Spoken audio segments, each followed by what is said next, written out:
How can you use Nazi Germany's propaganda tactic to sell titty pictures on the internet? Have I got your attention? Perfect, because in this video I'm gonna tell you how to build a personal brand for your OnlyFans creators. Now, how to brand them, how to niche them, how to actually build it. I have a very detailed 6-step approach in my own agency that every time we sign a creator, we are following these 6 steps to build them into a personal brand. Because in case you haven't noticed, it's 2025 and you need to have something that makes you unique, that makes you interesting to watch, that sets you apart from the mass of hoes on the internet, right? I'm gonna tell you. So let's get right into it. I followed this myself to this day, step by step, because in order to build a personal brand, I'm gonna tell you the word that you're gonna hear the most in this video, except the N-word maybe, and it's gonna be congruence. And if it's not congruent, it's gonna be authenticity. The reason for that is, if you look at every personal brand on the planet, you're gonna notice that everything they do fits the brand. If it's a well-orchestrated brand, everything is congruent with the overall idea of the person. If my personal brand was to be a boxer, if I post on Instagram, it's gonna be in the boxing gym, it's gonna be eating healthy, it's gonna be doing shadow boxing, it's gonna be chilling with people that also look like boxers. The second I post a story being in a Hello Kitty store, you're gonna think, is this guy really a boxer? That's weird. And you're gonna lose trust in the brand. You're gonna think, maybe he's not even a boxer. Like with this very basic example, what I'm telling you is everything in your brand needs to fit. Everything needs to look super authentic, super congruent. I'm gonna tell you why later. But the first step to building a personal brand, you're signing a creator today, all right? You're signing the creator Lana. This is her name and you're gonna be like, how do we brand her? What's gonna be her identity? What's gonna be her personal brand? The first step is gonna be to find strengths, interests, and hobbies, right? You're gonna sit down with the creator and gonna be like, very honest, listen, what hobbies do you have? Now, I know as a female, she doesn't have any, but there's always gonna be shit that she did when she was a kid, right? Maybe you can tell her this, listen, you don't have to be good at it, just things that you did. Maybe she went ice skating for a couple of years. Maybe she played volleyball in her youth, right? She's still able to do it. Maybe she likes to draw, maybe she likes to go to the gym. Find out every aspect that she actually enjoys in her daily life. Maybe she does yoga, maybe she draws, maybe she's a rapper. You know, everything that she's naturally good at, that she has experience with, that she knows the ins and out of. You're gonna do the list, write everything down, and just maybe try out a few of these things in the content, right? You're gonna do a couple of IG reels where she plays volleyball, where she draws. Now, in this stage, you're not deciding yet what's gonna be her angle, right? You're doing a bit of market testing, seeing how everything works. While testing everything out, you're gonna go to the second step, and that is what I call inside the agency the locker room approach. Now, what you wanna, let's say, recreate is you and your buddies in the locker room of the gym, and you, like one of them showing the picture of the girl, like, hey, like, what do you think is her sport? Like, guess which sports she's playing, and you're gonna be like, blonde, tiny, yeah, volleyball. You know, just basic guys talk. What do you think about her when you just see her? Right? With no further information, just by seeing her, how does her daily life look like? You want to really understand what she does on a day-to-day basis just by looking at her, because guess what? This is what the subscribers will see. They see an Instagram reel where she shakes her ass and they're gonna think, she looks like a volleyball player. She looks like she is a vegan, maybe she's a tattoo artist, I don't know. But you can do this with every single female on the planet. Okay, she has long black hair, fake lashes, she has tattoos. All right, she's probably from the UK, she's probably a tattoo artist, she takes crystal meth and listens to UK drill music, all right? This is just what you expect from by seeing her, right? If she's like, she looks like a little innocent deer, she has like short blonde hair, she's a bit like petite, you know, a little bit tiny, she doesn't really speak that loud. You can be like, okay, volleyball player, draws, listens to Lana Del Rey, and probably doesn't eat meat because she doesn't want to hurt the little animals. You know, this is a type of shit that you want to understand just by the looks, and this is basic pattern recognition. The same way you look at me, you understand, okay, I'm a bald German with tattoos, speaking loudly. Of course, I'm anti-Semitic and racist, right? This is just what you understand. I mean, is it true? Yes. But you just knew that by looking at me, probably, right? So the same way you want to approach that with the creators in your agency. Now, let's say you wrote everything down, okay? You wrote down, okay, she looks like a volleyball player, right? She also played volleyball in her past. This is very well fitting. The next thing you're gonna do is do your due diligence, right? You're gonna go on a market research extravaganza, on a research fest, okay? everything that has to do with volleyball, every single creator. You're gonna go on volleyball teams in the US, right? You're gonna click on the team, you're gonna look who follows them, look on how the players portray themselves on social media, what they usually post, how does their daily schedule look like. Every Saturday there's a volleyball game. You didn't know that before, I didn't know that before, I just made that up. But let's say it's true. Now you know, okay, every Saturday when we post IG stories, we're just gonna get a fake picture of some sports field and be like, game day. You know, this is the type of shit you want to understand. Even the music volleyball players listen to, the same way, for example, UFC guys listen to a lot of like the music from the edits, all right, from UFC edits. I don't know if you're a big fan, but there's these fucking 4 songs everybody listens to, okay?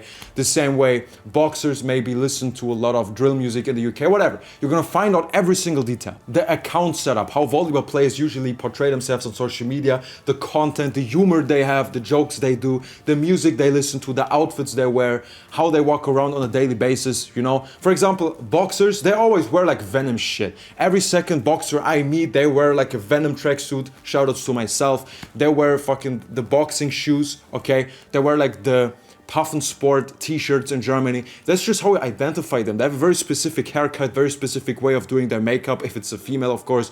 You want to understand all this and write it down. You don't want to just look at it and be like, that makes sense. No, you write it down in a spreadsheet, and by the time you have all that, you essentially have a plan for everything. Every single thing you want to do, which reel to post, which profile picture to take, which Instagram bio should I take, which stories to do, how the girl should do her makeup, how she should talk, which music to use. You have an answer to every single thing of those. And this is why I mentioned congruence and authority, and also the N-word, but I'm not gonna get into that. My channel is probably shadow banned already.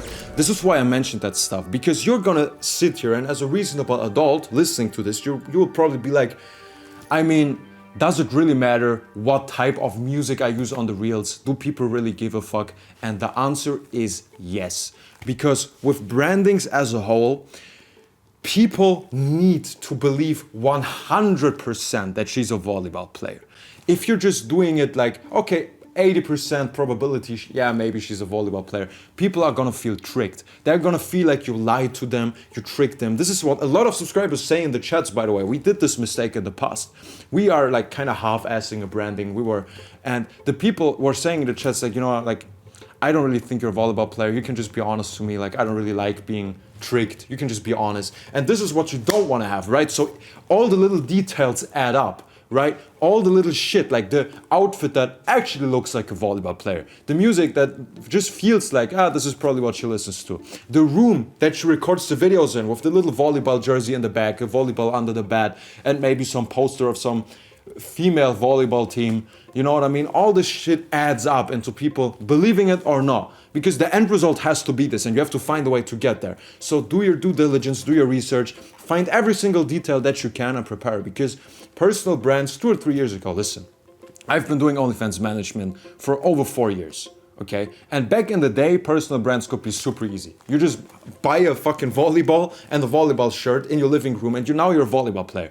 Nowadays, this doesn't work anymore. People know all about this. People know about the fake branding. So if you want to make that work, you need to nail the details. Because this is the best advice you're ever gonna get for branding. That 10 different people that are all experts in branding and marketing told me on different occasions, and it's gonna be, people need to be able to describe her in one word or in a couple of words. People need to be able to describe her in one sentence. If you can't make sure that is easy, you failed the branding, you failed the marketing. Take my page, the Bald German on YouTube for OnlyFans.